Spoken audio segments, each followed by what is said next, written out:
નમસ્કાર પ્યારે દોસ્તો, ધોરણ 12 ફિઝિક્સ વિદ્યુત પ્રવાહના આગળના લેક્ચરમાં જઈએ તો લાસ્ટ લેક્ચરની અંદર કિર્ચોફના નિયમની મદદથી આપણે એક નેટવર્ક સોલ્વ કરેલો. અનંત લંબાઈના એટલે કે અનંત નેટવર્કને આપણે ઉકેલ્યા હતા. તો આવા અલગ અલગ પ્રકારના એક્ઝામ્પલ સોલ્વ કર્યા હતા. ઘણું બધું આપણે ઉપયોગી થાય એવું ભણી રહ્યા છીએ. એક્ઝામ માટે, ફિઝિક્સ ને શીખવા માટે આ કિર્ચોફનો નિયમ, એની એપ્લિકેશન, એના નિયમો એ બધું બહુ ઉપયોગી છે આપણા માટે. આજે એક નવો ટોપિક આપણે ચાલુ કરવા જઈ રહ્યા છીએ, વિદ્યુત કોષનું જોડાણ. વિદ્યુત કોષ એટલે શું? તો કે વિદ્યુત કોષ એટલે આપણે જે બેટરી કહી રહ્યા છે તે બેટરી, જે આપણે ડીપમાં આખું ભણી ગયા હતા. એનોડ હોય, કેથોડ હોય, અંદર દ્રાવણ ભરેલું હોય, આને આપણે વિદ્યુત કોષ કહીએ છીએ. આ વિદ્યુત કોષ અને એનું પાછું જોડાણ શું કહે છે? વિદ્યુત કોષનું જોડાણ, કોમ્બિનેશન ઓફ ઇલેક્ટ્રિક સેલ, એનું જોડાણ. પાછો પ્રશ્ન થાય, એનું જોડાણ એટલે કોની સાથે? અવરોધ સાથે? ના, વિદ્યુત કોષોને અંદર અંદર જોડવા છે. એવું શું કામ કરવું પડે? ધારો કે ઉદાહરણથી સમજીએ તો વિદ્યુત કોષ એટલે કે બેટરીનો વોલ્ટેજ લગભગ વધારેમાં વધારે 12 થી 15 વોલ્ટની બેટરી હોય છે. હવે ધારો કે આપણે લેબની અંદર કોઈ પ્રયોગ કરી રહ્યા છીએ, એ પ્રયોગની અંદર મારે 30 વોલ્ટની જરૂર છે. તો હું શું કરીશ? મારી જોડે 30 વોલ્ટ તો ડાયરેક્ટ છે નહીં, તો હું એક કરતા વધારે બેટરીનું જોડાણ કરી અને કંઈક વધારે વોલ્ટેજ મેળવવાનો પ્રયત્ન કરીશ. તો આ રીતે વિદ્યુત કોષનું જોડાણ એટલે વિદ્યુત કોષોને એકબીજા સાથે જોડવાની અહીંયા આપણે વાત કરી રહ્યા છીએ કે ભાઈ 2 બેટરી હોય, 3 હોય તો એનો વોલ્ટેજ કેટલો થાય, પરિણામી વોલ્ટેજ કઈ રીતે શોધાય, તો એની વાત કરવા જઈ રહ્યા છીએ. તો બરાબર ધ્યાનથી સાંભળજો. વિદ્યુત કોષનું જોડાણ, એમાં પહેલો ટોપિક લઈએ શ્રેણી જોડાણ. ચાલો, વિદ્યુત કોષોનું શ્રેણી જોડાણ.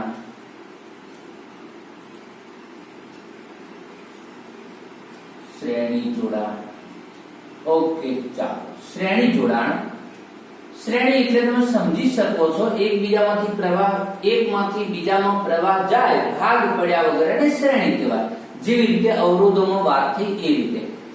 ચાલો, તો ધારો કે આ એક બેટરી છે, આ એનો આંતરિક અવરોધ છે, આ બીજી બેટરી છે, આ એનો આંતરિક અવરોધ છે.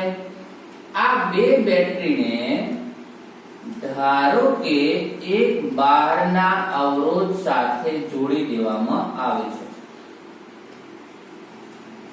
લોજિક સમજો.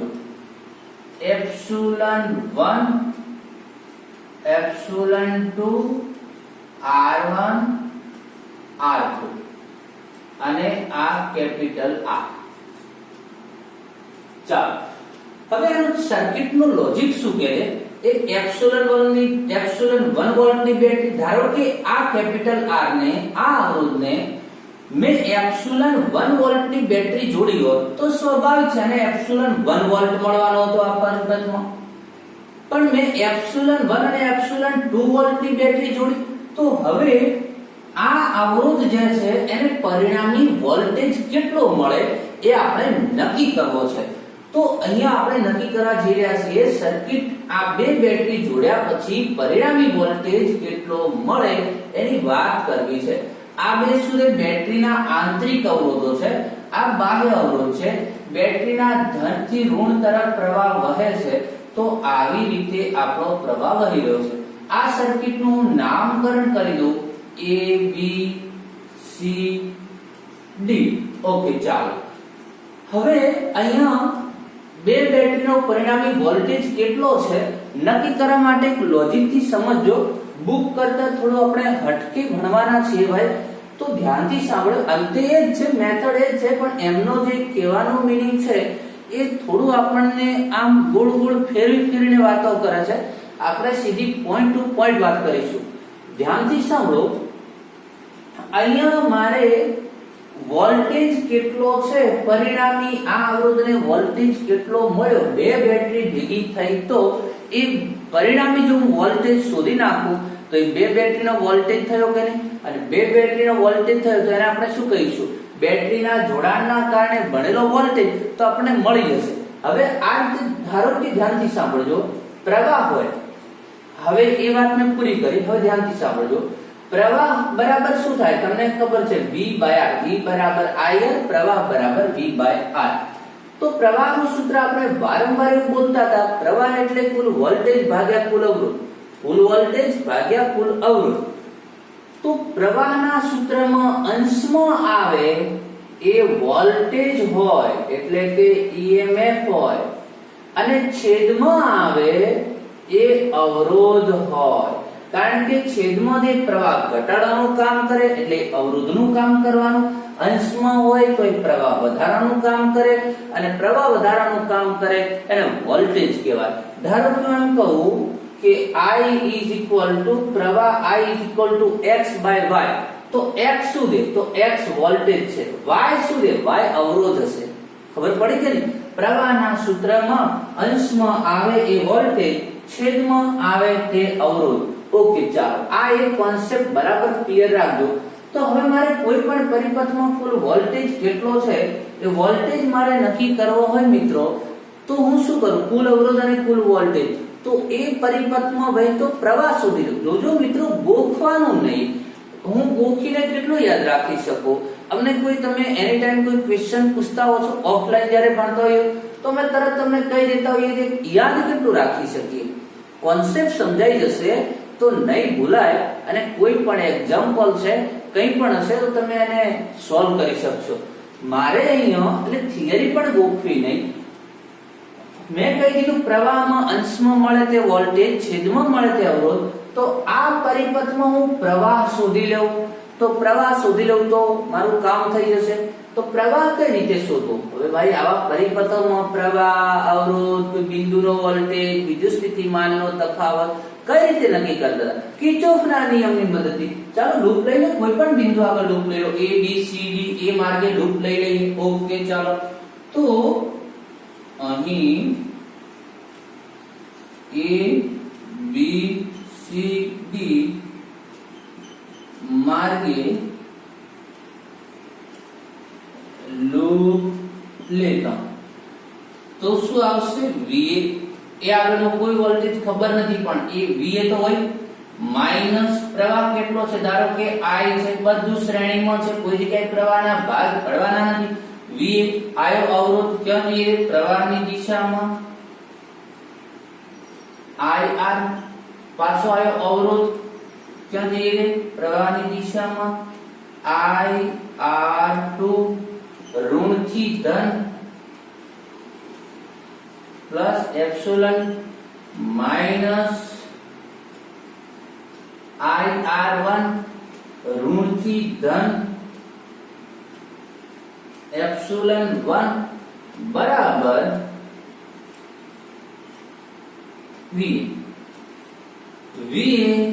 VA cancel.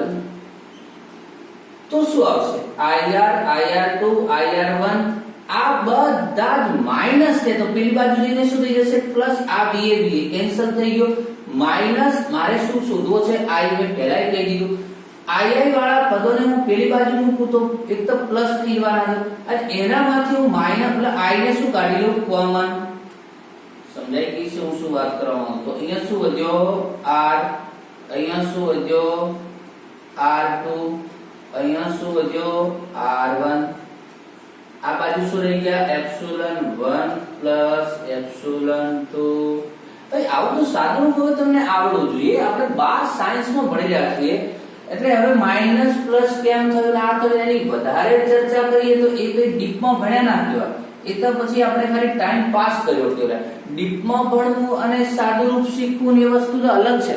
એટલે ખબર પડી જવી જોઈએ. મેં કહી દીધું કે માઈનસ વાળા પદોને પેલી બાજુ મૂકી દીધા, પછી તમે પણ લખ્યા આ બાજુ, તો એ બધું તો તમને ખબર છે કે પછી મેં બરાબરની એક બાજુ એ રહી ગયા, એક બાજુ એપ્સિલોન 1 પ્લસ એપ્સિલોન 2 રહી ગયા. ઓકે, ચાલો તો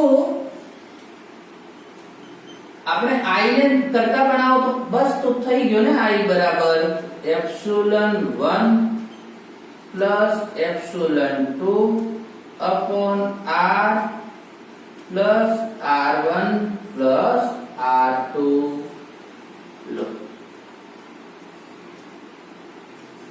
तो I बराबर epsilon 1 plus epsilon 2 R upon R1 plus R2 okay तो आ આપણને પ્રવાહનું સૂત્ર મળ્યું પ્રવાહનું સૂત્ર પણ પ્રવાહનું સૂત્ર ક્યાં મળ્યું તો કે આ અવરોધમાંથી વહેતો પ્રવાહ મળ્યો શેના કારણે મળ્યો તો કે આ બેટરીના કારણે મળ્યો એ પ્રવાહનો વોલ્ટેજ કેટલો અંશમાં આવે એ વોલ્ટેજ છેદમાં આવે એ અવરોધ તો જોઈ લો અંશમાં વોલ્ટેજ છે तो અહીં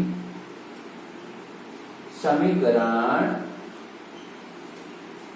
1 ને ઓહમના નિયમ મુજબ સરખાવતા ઓહમના નિયમ અથવા ઓહમના સૂત્ર સાથે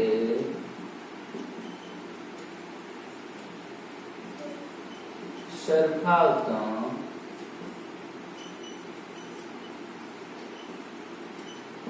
परिणामी वोल्टेज एप्सिलॉन इक्विवेलेंट परिणामी એને એપ્સિલોન ઇક્વિવેલેન્ટ કહું છું અંશમાં હોય વોલ્ટેજ તો કેટલો થઈ ગયો એપ્સિલોન 1 પ્લસ એપ્સિલોન 2 આ શું છે તો કે છેદમાં છે કુલ અવરોધ છે કુલ અવરોધમાં જો તમે ત્રણ અવરોધ હતા ને 1 2 3 તો જો આ કેપિટલ R છે એ તો બાહ્ય અવરોધના કારણે છે આંતરિક અવરોધોના કારણે શું છે R1 R2 તો એ આંતરિક અવરોધોનો પરિણામી અવરોધ છે તો કે પરિણામી ઇક્વિવેલેન્ટ આંતરિક અવરોધ પરિણામી આંતરિક અવરોધ R1 R2 ઓકે તો હવે ધ્યાનમાં રાખજો બે બેટરી હોય धन ऋण तो ए બેટરીઓનો પરિણામી વોલ્ટેજ એપ્સિલોન 1 પ્લસ એપ્સિલોન 2 થાય છે તમને જો આ રીતે ઘણી વખત બેટરીઓના જોડાણ પરથી પરિણામી વોલ્ટેજ નક્કી કરતા આવડે મિત્રો તો ઘણીવાર આપણે એક્ઝામ્પલો ડાયરેક્ટ કિર્ચોફનો નિયમ લગાવ્યા વગર ડાયરેક્ટલી કેટલાક એક્ઝામ્પલ સોલ્વ કરી શકાતા હોય તો આ સૂત્ર છે ધ્યાનથી સાંભળજો કોન્સેપ્ટ ભાઈ કે બેટરી આ રીતે જોડેલી હોય શ્રેણીમાં તેનો પરિણામી વોલ્ટેજ છે એપ્સિલોન 1 પ્લસ એપ્સિલોન 2 પણ ધ્યાન રાખજો આ સહાયક જોડાણ છે એ વળી શું ધન ઋણ ટૂંકમાં ધન અને ઋણ જોડાયેલો હોય બીજી બેટરીનો ધન અને ઋણ જોડાયેલો હોય તો એ સહાયકમાં કહેવાય પણ આ જ બેટરીઓ પાછી કઈ રીતે જોડાયેલી હોય આવી રીતે જોડાયેલી હોત તો ધારો કે ધન ઋણ પછી ઋણ ધન તો શું થાય તો વિરોધક કહેવાય કારણ કે તો આ અવરોધની અંદર શું થવાનું તો જુઓ આ ધન પ્રવાહને આ બાજુ ધક્કો મારશે તો પેલો ધન આ બાજુ ધક્કો મારશે બંને વિરુદ્ધ દિશામાં થશે ઓપોઝિટ ડિરેક્શનમાં થશે ભાઈ તો બંનેના વોલ્ટેજની બાદબાકી થતી ચાલો તો શું થશે અહીંયા જો બેટરીને विरोधक स्थितिમાં જોડવામાં આવે તો epsilon equivalent equal to epsilon 1 minus epsilon 2 જો એપ્સિલોન 1 મોટો હોય તો જો 2 મોટો હોય તો એપ્સિલોન 2 માઈનસ એપ્સિલોન 1 તો આ રીતે થશે પણ આંતરિક અવરોધોનો એ સરવાળો થાય કારણ કે પ્રવાહ વહે તો બંને અવરોધમાંથી તો R ઇક્વિવેલેન્ટ તો શું થાય R1 R2 તો આ રીતે બેટરી સહાયક જોડાણ અને વિરોધક જોડાણ એ તમને ખ્યાલ આવવો જોઈએ તો આ વાતથી આપણા વિદ્યુત કોષોના શ્રેણી જોડાણની વાત થઈ કે વિદ્યુત કોષોને શ્રેણીમાં જોડવામાં આવે તો એનો પરિણામી વોલ્ટેજ કેટલો બનશે ચલો આગળ જઈએ હવે સમાંતર જોડાણમાં જઈએ બસ શું હોવો જોઈએ આપણી જોડે પ્રવાહ હોવો જોઈએ પ્રવાહમાં અંશમાં આવે શું વોલ્ટેજ છેદમાં આવે તો અવરોધ ઓકે બસ આ ધ્યાનમાં રાખવાનું. ભલે ત્યાં તમને અંશમાં v ન દેખાતો હોય, એપ્સિલોન ન દેખાતો હોય, ભલે અંશમાં અવરોધ જ દેખાતો હોય, છતાં પણ અંશમાં જે આવે એ પરિણામી વોલ્ટેજનું મૂલ્ય આપે છે. તો હવે જોઈશું સમાંતર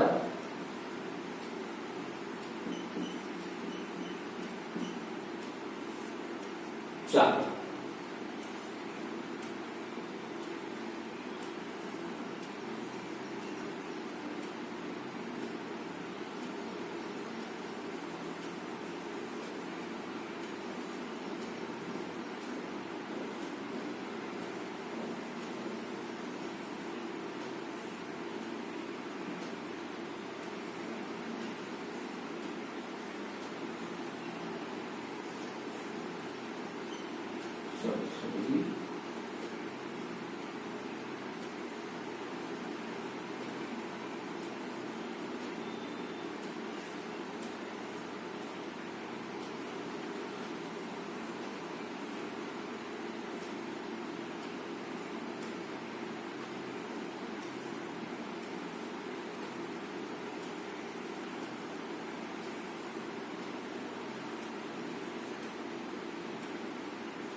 ચાલો આ બે બેટરી સમાંતરમાં જોડવામાં આવેલી છે.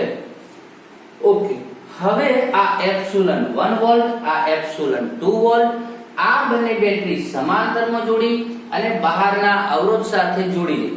તો આવી રીતે બેટરી જોડેલી હોય તો અહીંયા જે પ્રવાહ, આ બે બેટરીના કારણે પ્રવાહ કુલ શોધો અને એ પ્રવાહમાં જો ધ્યાનથી સાંભળો, આપણો ક્વેશ્ચન શોધે છે. બે બેટરી જોડી છે તો એ બંને બેટરી શ્રેણીમાં હતી તો આપણને ખબર પડી ગઈ કે આપણો કુલ વોલ્ટેજ કેટલો છે. હવે સમાંતરમાં કુલ વોલ્ટેજ કેટલો છે નક્કી કરવો છે. તો હવે આપણે શું કરીશું, એ બંને બેટરીના કારણે વહેતો કુલ પ્રવાહ નક્કી કરીએ. અંશમાં આવે વોલ્ટેજ, છેદમાં આવે બે બેટરીનો અવરોધ. ઓકે, ચાલો ધ્યાનથી સાંભળો. તો હવે અહીંયા બંને બેટરી, અહીંયા આ પરિપથમાં આ બેટરી ધક્કો મારે છે તો અહીંયા પ્રવાહ ઉત્પન્ન થશે. ધારો કે I1 થયો. આ બેટરી પણ પ્રવાહને ઉત્પન્ન કરશે તો અહીંયા ધારો કે I2 પ્રવાહ ઉત્પન્ન થયો. I1 અને I2 બંને અહીંયા આવીને ભેગા થઈ ગયા તો અહીંયા ધારો કે થઈ ગયો I. પણ I હશે તો શેનો? I1 અને I2 નો બનેલો છે તો I બરાબર શું થવાનું? I1 I2 થવાના. ઓકે, ચાલો ધ્યાનથી સાંભળજો. તો આકૃતિમાં દર્શાવ્યા પ્રમાણે થોડી વ્યવસ્થિત થિયરી લખી દઈએ. આકૃતિમાં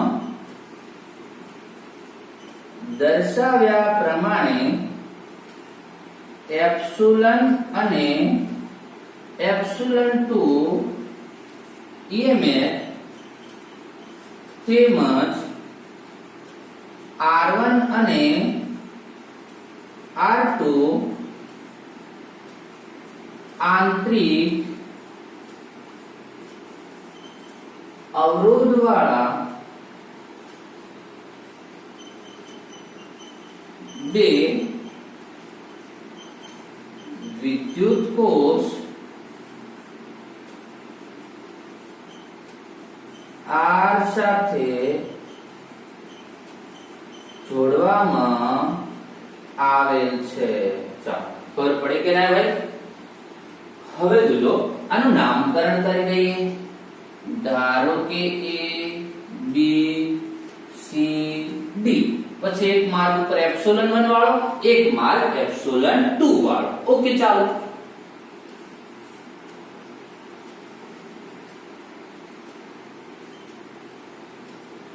હવે ધ્યાનથી સાંભળજો.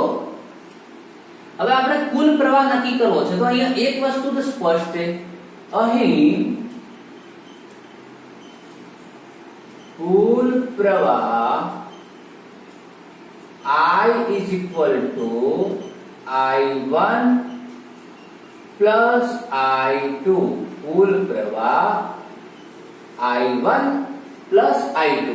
હવે જો મિત્રો I1 મળી જાય, I2 મળી જાય તો એ બંનેની કિંમતો મૂકી દઈને I શોધી લઈએ અને I મળી જાય તો એ I જે શું થયો તો કે બંને બેટરીના કારણે કુલ પ્રવાહ, તો એ બંને એ ના સૂત્રમાં અંશમાં આવે વોલ્ટેજ. ફરીથી યાદ કરાવી. ચલો I1 I2 શોધવા તો કે તમને ખબર છે કે I1 શોધવો હોય કે આવું કઈ પરિપથમાં શોધો, કિર્ચોફનો નિયમ લગાવો.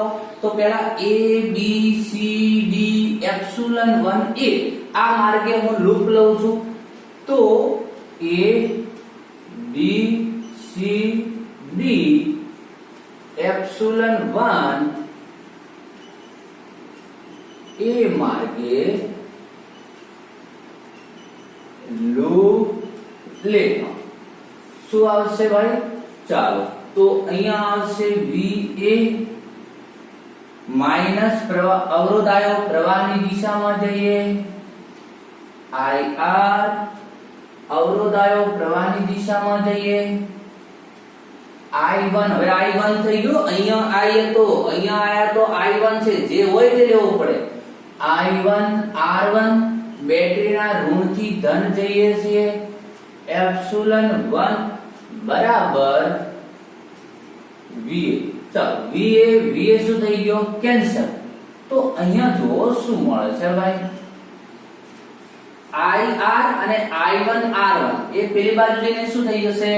પ્લસ થઈ જશે. એક કામ કરો, આપણે I1 શોધવો છે ને, તો I1 R1 ને પેલી બાજુ મૂકી દો. એમાંથી હું I1 ને કરતા બનાવું, I1 R1 ને પેલી બાજુ, આ VA તો શું થઈ ગયા? કેન્સલ. એટલે આ બાજુ 0 થઈ ગયો. I1 R1 પેલી બાજુ જાય એટલે પ્લસ, તો આ બાજુ શું વધી ગયું? તો I1 R1 is equal to epsilon 1 અને માઈનસ IR. ચાલો આપણે હવે I1 ને કરતા બનાવવો છે છેદમાં I1. ચાલો I1 મળી ગયો. આપણે શું કરવા નીકળ્યા છીએ? I1 મળી જાય, I2 મળી જાય, અહીંયા કિંમત મૂકવી છે. એવી જ રીતે I2. હવે A B C D epsilon 2 A માર્ગે, હવે A B C D epsilon 2 A માર્ગે લૂપ લેતા. ભાઈ લૂપ લેતા હું થોડું અધૂરું લખું છું. આમ તો એવું લખવું પડે કે આ માર્ગે લૂપ લઈ કિર્ચોફનો બીજો નિયમ લાગુ પાડતા. બીજો નિયમ, કિર્ચોફના બીજા નિયમને કોઈ જગ્યાએ તમે ભણતા હો કે KSL પણ લખેલું હોય, કિર્ચોફ સેકન્ડ લો, કિર્ચોફનો બીજો નિયમ લાગુ પાડતા હો, KSL લાગુ પાડતા હો. એટલે આવા કોઈ જગ્યાએ વર્ડ્સ હોય તો તમને કોઈ કન્ફ્યુઝન ન થાય. બરાબર? ચાલો લૂપ લેતા અને કિર્ચોફનો નિયમ લાગુ પાડતા. હું થોડું શોર્ટમાં તમે તો અક્ષર તો લખો ને બધું. ભાઈ આપણી જોડે થોડો ટાઈમ ઓછો હોય છે, YouTube પર એટલા મોટા લેક્ચર હોતા નથી આપણા. ધ્યાનથી સાંભળો, ઝડપથી કામ પૂરું કરી. આ મારે લૂપ લઈએ તો પાછો VA માઈનસ IR, પાછા જઈએ અહીંયા, પાછો અવરોધ આવ્યો, આ માર્ગે જઈશું, અવરોધ આવ્યો તો શું થશે? IR2 બેટરી આવી પ્લસ એપ્સિલોન 2, પાછા આગળ આવી ગયા A આગળ, VA કેન્સલ. ફરીથી મારે આ રીતે સેમ I1 ની જેમ I2 ને કરતા બનાવવો. સોરી I2 છે, અહીંયા I2 છે. I2 ને કરતા બનાવવો છે તો શું થશે? I2 R2 ને પેલી બાજુ મૂકો તો શું વધશે? Epsilon 2 IR upon R2. સમીકરણ 3. I1 હવે ખબર પડી ગઈ છે, મેં તમને આખું અલ્ગોરિધમ કહી દીધું. I1 I2 ની કિંમતો ક્યાં મૂકી દઈએ? 1 માં મૂકી દઈએ. ચાલો તો લખતા જજો મિત્રો, જરૂર લાગે તો ક્યાંક સ્ટોપ કરી અને સ્ક્રીનશોટ લઈ લેજો, જોડે જોડે ના લખાય તો આ કિંમત, ચાલો અહીંયા હું પાછો લાવું લખવાનું. સમીકરણ 2 અને 3 ની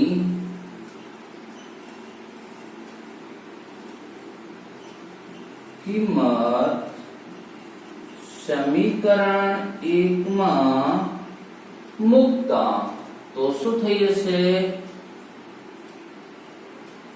I બરાબર I1 એટલે કેટલો થશે epsilon 1 IR upon R1 plus epsilon 2 IR upon R2. ચાલો હવે I નક્કી કરવો છે તો તમને થઈ ગયો I ના અહીંયા પણ I છે અહીંયા પણ I છે એ બધાને આપણે અલગ કાઢવા પડશે મિત્રો. ચાલો આને અલગ અલગ ભાગી દઈએ. હવે માત્ર સાદુરૂપનો જ ક્વેશ્ચન થઈ ગયો રે IR upon R1 अलग अलग में डिवाइड कर दीजिए epsilon 2 upon R2 IR upon R2 सेना बराबर में કર્યા I बराबर I અહીંયા 1 2 3 I ભેગા થયા I વાળા પદોને ભેગા કરો મિત્રો અને પછી લખવાનું રહી ગયું હોય તો ચાલો સ્ક્રીનશોટ લઈ લો અને પછી હું આગળ જવું એક કાઢવા જઈ રહ્યો છું મિત્રો. ઓકે તો હવે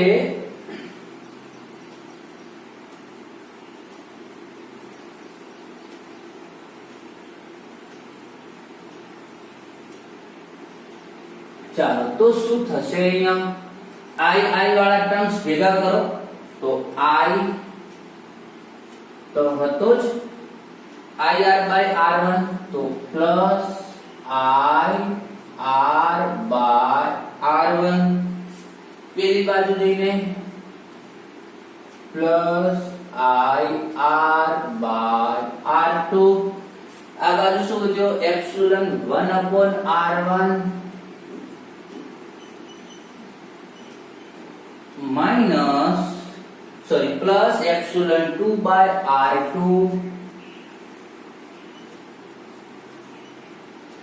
હવે I ને બનાવો કરતા શું વધ્યો 1 plus R by R1 R by R2 is equal to epsilon 1 upon R1 epsilon 2 upon R2 I ને બનાવો કરતા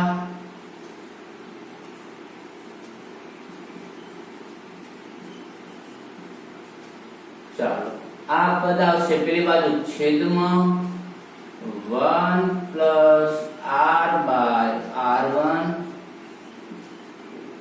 ચાલો હવે જોજો આ મળ્યો આપણને તમે કહો સર તો આ અંશ અને છેદ હવે થઈ ગયો આપણો વોલ્ટેજ અને પ્રવાહ. હજુ થોડો પ્રશ્ન છે મિત્રો કે અહીંયા વોલ્ટેજ તો ખબર પડી જાય ચલો અંશમાં છે વોલ્ટેજ પણ છેદમાં હજુ બેટરીનો આંતરિક અવરોધ અને પેલો બાહ્ય અવરોધ એ અંદર અંદર ગૂંથાયેલા છે એને થોડા અલગ પાડી દઈએ ભાઈ આ બાહ્ય અવરોધ છે અને આ બેટરીનો ઓન્લી આંતરિક અવરોધ છે એને થોડું અલગ પાડી દઈએ તો થોડું આપણને વધારે સિમ્પ્લિફિકેશન કરીશું તો ખ્યાલ આવશે. ઓકે ચાલો હવે હું આને આગળ સાદુરૂપ આપી દઉં છું. લસા લઈ લઉં અહીંયા થશે એપ્સિલન 1 R2 અહીંયા થશે એપ્સિલન 2 R1 છેદમાં R1 R2